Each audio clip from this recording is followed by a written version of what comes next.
Hi, everyone. Judge Andrew Napolitano here for Judging Freedom. Today is Thursday, August 29th, 2024. We're all taking a long holiday weekend, so we're pretending this is the end of the week. This is the Intelligence Community Roundtable with my dear friends Larry Johnson and Ray McGovern. Larry's laughing because he probably has much to do after this. It's not the end of the week for him, but the gentlemen, welcome here. Welcome every time we do this. You're both doing double duty on the show. Much appreciated. Larry, to you first. Are you surprised at the incursion into Kursk, how long the invaders have been there, and how it appears they keep expanding the landmass that they now control, which is now about 300 square miles, a drop in the bucket compared to the size of Russia, but a lot more than Vladimir Putin would like? No, they're running around like a bunch of cockroaches you discover in your kitchen at night. They don't control anything. They don't control road networks. How do they control those? They don't have enough mobile artillery to do so. They certainly don't have fixed-wing aircraft, and they don't have rotary-wing aircraft. So what they're holed up in locations. They're hiding out. They are they're holding some civilians hostages, but they're accomplishing nothing. This isn't weakening this is not draining Russia of manpower. It's not forcing Russia to use up precious artillery rounds that it doesn't have. That's the situation Ukraine is in. It's not lacking for trained military personnel to throw into there.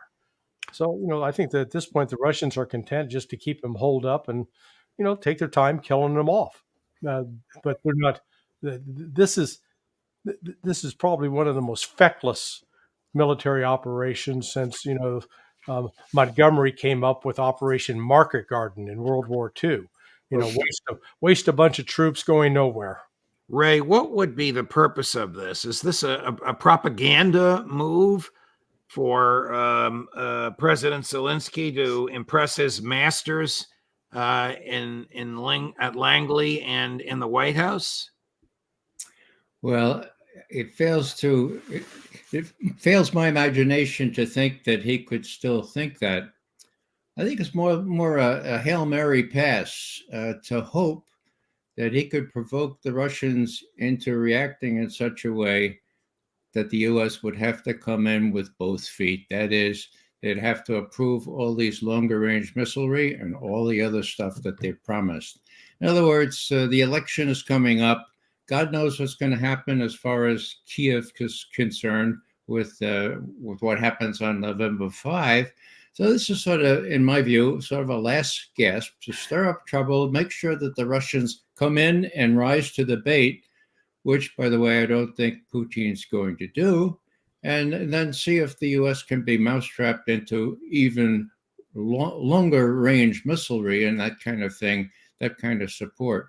I don't think it's going to work, but when you're down and you have just not much time left, you throw a Hail Mary pass. I think Hail Mary passes in football have a better chance of succeeding than what Zelensky has done. And as we football fans know, they rarely succeed. Larry, what about the assaults on the nuclear power plant? Isn't that something of serious concern for the Kremlin?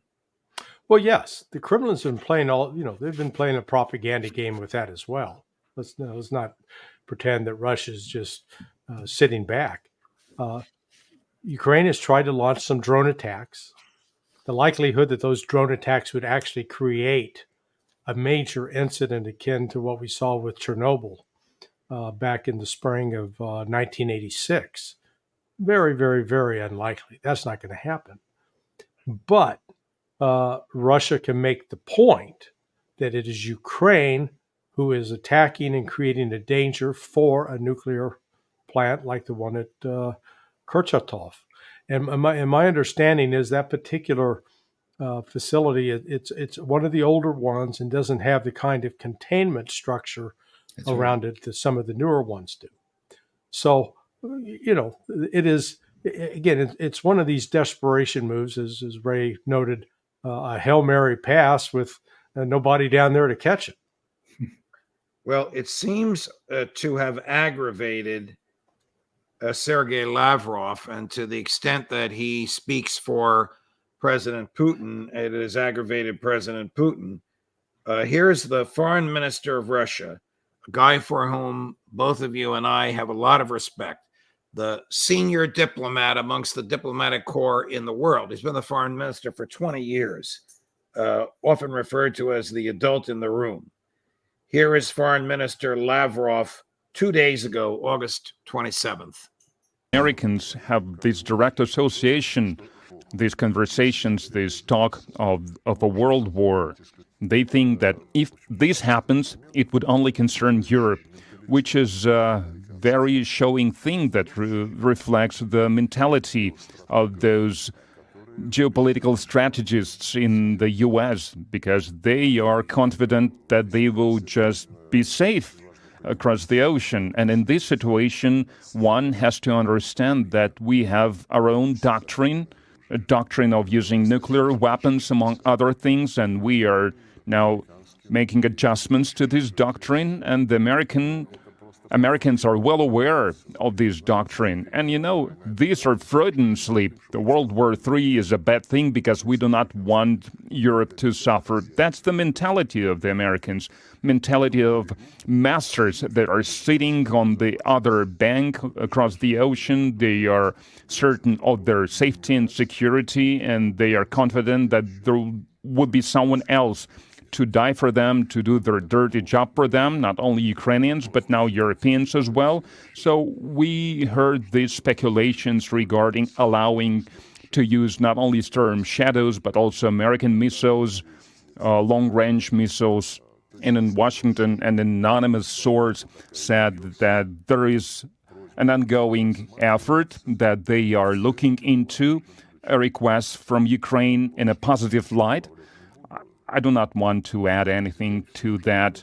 The president has already spoken on this on many occasions, and we reaffirm this once again, that playing with fire, and they are like little kids who are playing games with matches. It's a dangerous thing for adults who were trusted with nuclear weapons. My takeaways: don't think you're safe and secure just because the Atlantic Ocean is in front of you, and you're like children playing with matches, particularly when your vassal state is interested in attacking our nuclear plants. Ray, what's your takeaway? I think this is important. Now, Lavrov 6 months ago talked about how the U.S. was so lucky to be able to hide behind two great oceans during World War II.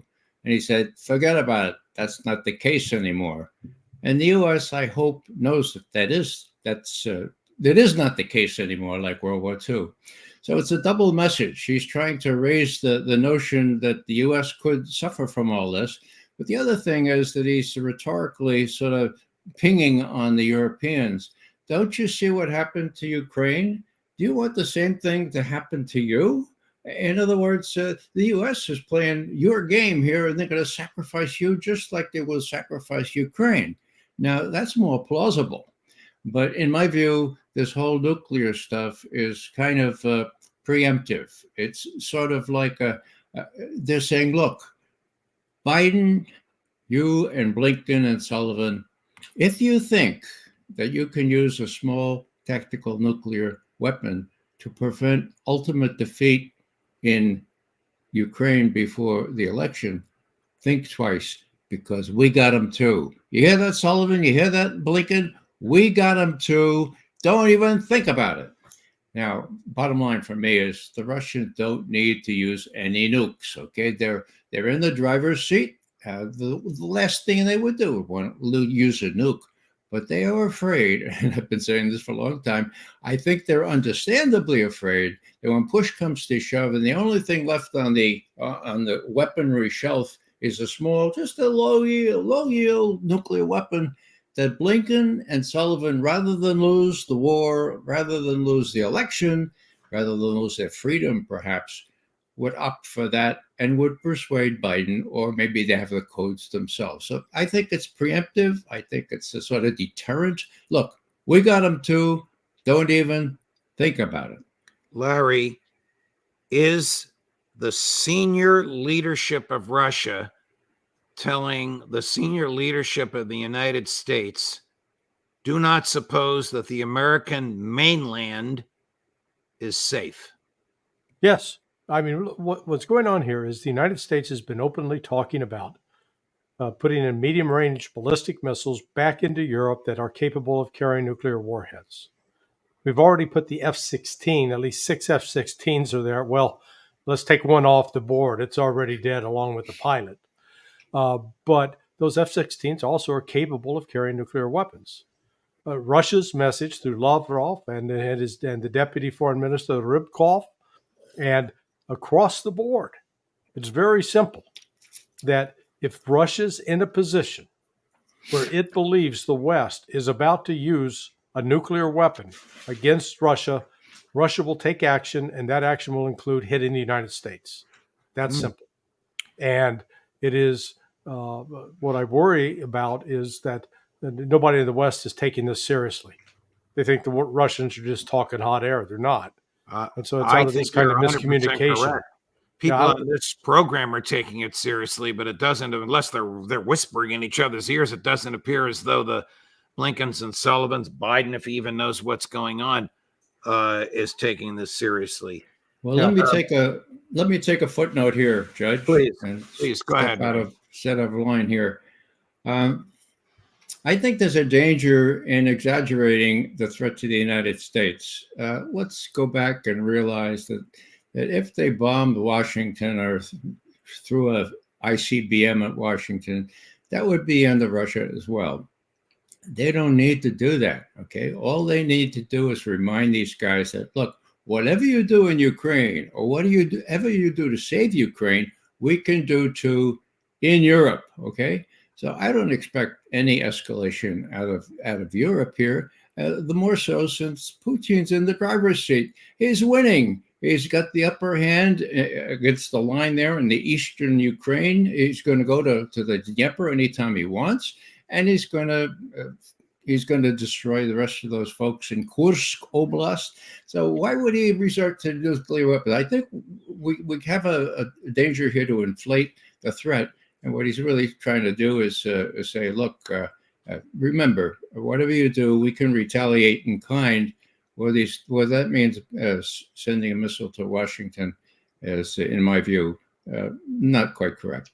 Yeah, Larry, but Larry, let me interject, Judge Ray. The issue is this: the West is talking about putting ballistic missiles into Europe that can hit Russia that are capable of carrying nukes. That's what the Russians are reacting to in this. And that's why they're saying they'll hit the United States. They've been very clear about that. It's not just, they're not just offering that as a side note, because they are trying to send it to the message to Washington, which Washington, frankly, is not listening. I mean, do you have any evidence of anybody in D.C. listening to them? No, we don't. But do you think, Larry, that this was precipitated by the Russian perception, which Gil Doctorow says is not a perception, it's reality, of American involvement in the invasion in Kursk? Yeah, absolutely. I mean, look, the imagery. This is 81 years to the date of the original Kursk battle, where Nazi tanks were running around. It was Operation Citadel at the time. Was the German name of the operation. But yeah, no, really, I mean, they've been very specific about saying that we got German tanks with people wearing German swastikas and helmets on our territory, killing Russian civilians. We said that we were going to put an end to it, and by God, they're going to put an end to it. Right. Yeah, I just like to add a footnote here, if I may. The U.S. has missile installations in Poland and Romania now. They are in capsules, meaning that you can't figure out what's in them. Okay, they have caps on them. All right. Now, they're capable of accommodating ballistic missiles. And Putin has said 3 years ago that when the U.S. gets the hypersonic missiles, they will hit Russia, they will hit Moscow and some of the IBM sites in 5 minutes. So that's already there, or that threat is already there. And then in 2026, the US and Germany, I don't know if Germany agreed to this, but they've agreed to reinstate long-range missiles. That's the text of this agreement between Germany and the long-range missiles in Germany starting in 2026. What does that mean? Well, that's not just medium range. That's not just short range.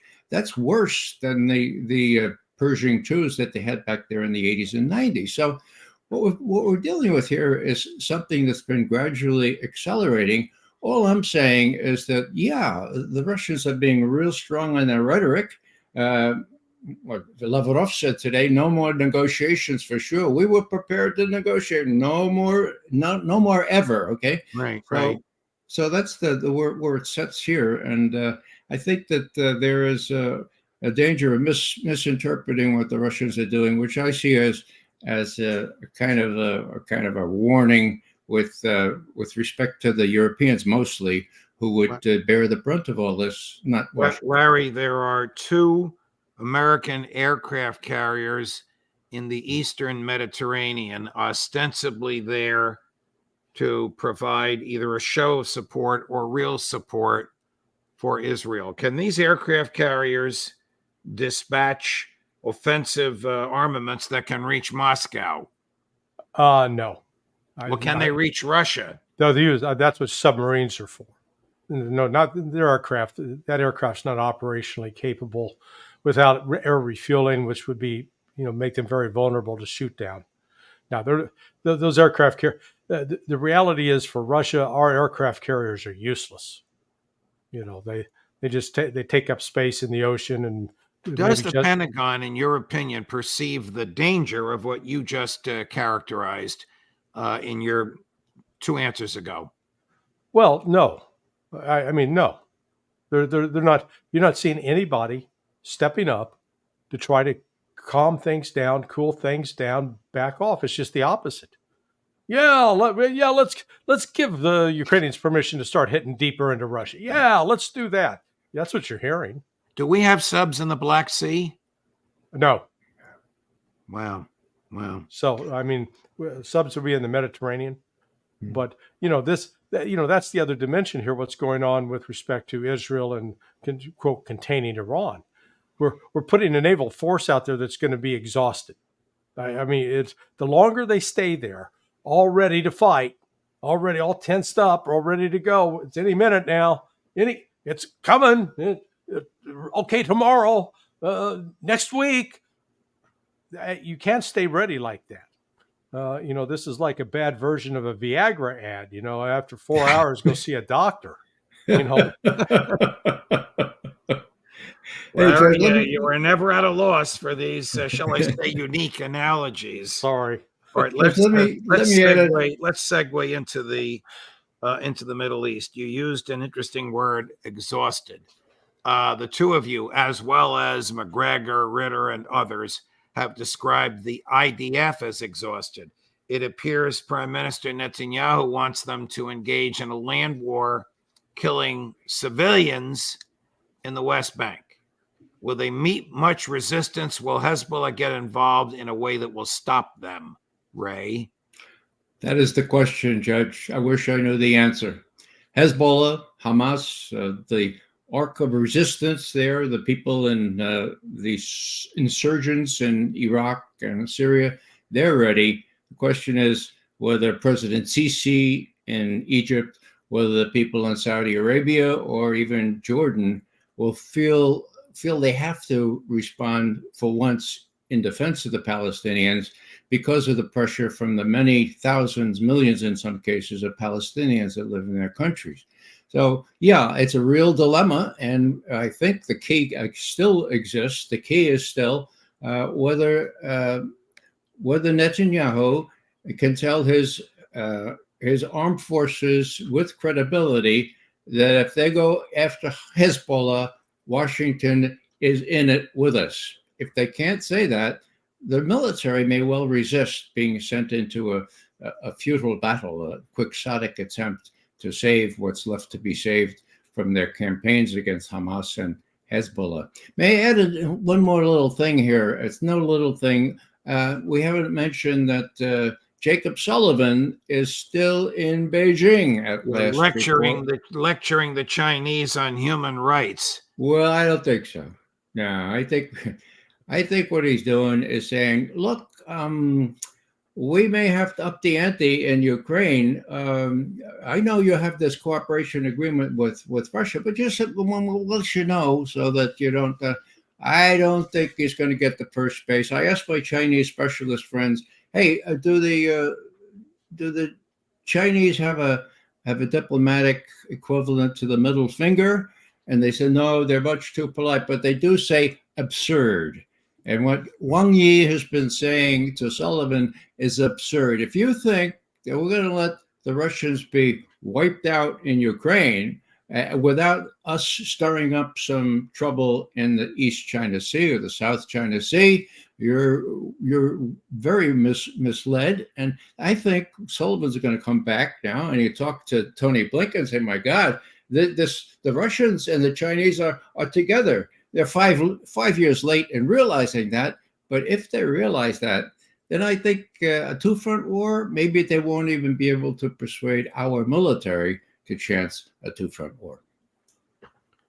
Larry, do we still have 2,000 Marines on Kinman Island taunting the mainland Chinese, supposedly there to defend Taiwan? Another farce.